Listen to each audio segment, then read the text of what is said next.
My grandmother was Violet, Liona, Louisa, Loretta, Anna Marie, Saunders, Linderman, Luke, Tracy Allenbach, who was born in 1890, June of 1890, and died in December of 1987.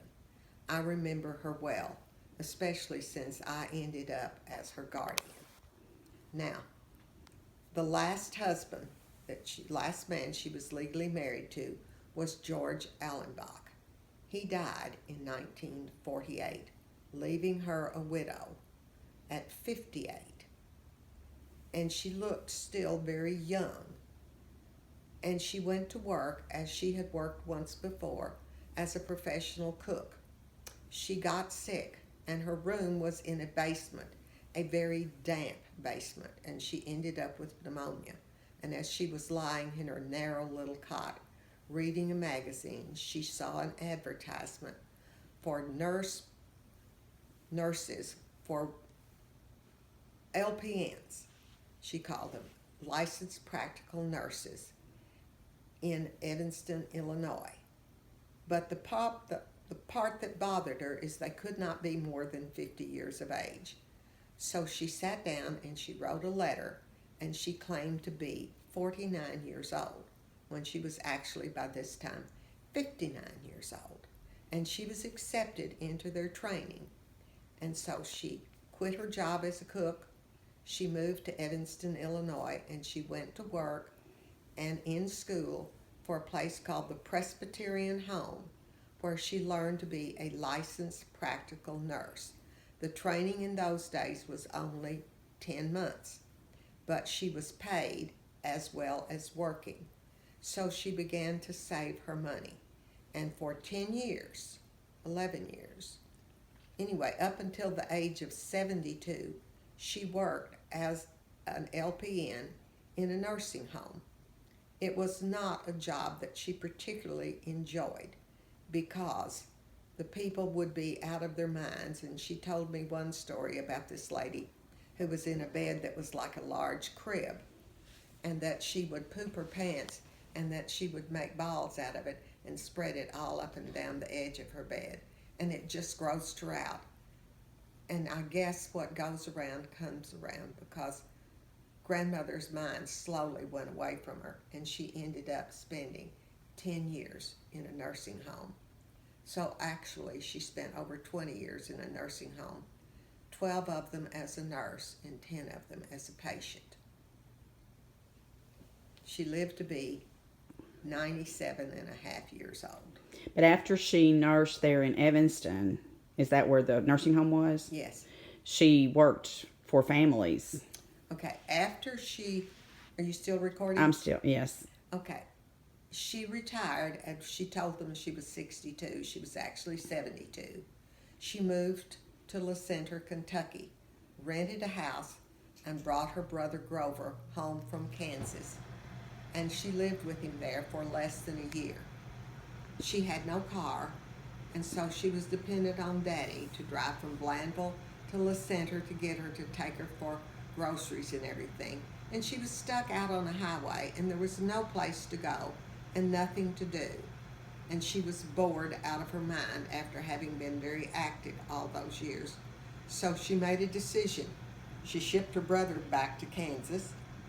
She sold everything that she had bought for that house, got a train ticket, and went to Arizona. But now, how old were you then? At this time, that was let's see, she was 72, that would have been 1962. So I was married and had children, and I would go to see her and take all three of the children. But I didn't get to do it very often because I had a husband and three small kids, and you had to buy gas, and it was close to an hour's drive. And when I went to see my grandmother, I was neglecting my duties of taking care of a house and a husband and three little kids. And she did enjoy my visits, but she didn't have much patience with the children, so I didn't stay very long. And when I went to see my grandmother, I would offer to take her with me to go to see my mother, but she never seemed to much want to go because she didn't really like my mother. One of the things I can remember her saying when she was in a nursing home, she tried to tell me that I couldn't be her granddaughter because, and I said, but yes I am, I'm Bernie's daughter. She said, oh no, Bernie was never married. And I said, yes he was, grandmother. He was married for 47 years to my mother, Flossie, before they both died the same year. She said, Flossie, Flossie. I never liked that damn woman. Oh, gosh. She was quite the character. Oh, wasn't she? You want me to go on and tell? So she had been off from nursing for about a year, and she moved to Arizona.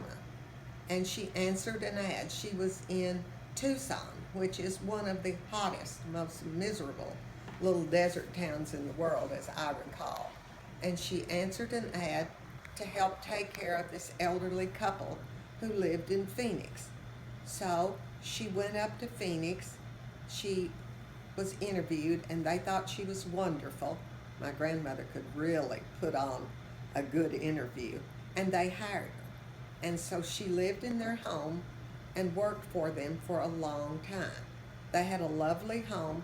The man had actually driven a truck in the early years for a long, long time for Sears and Roebuck, but he'd been smart enough to buy Sears stock.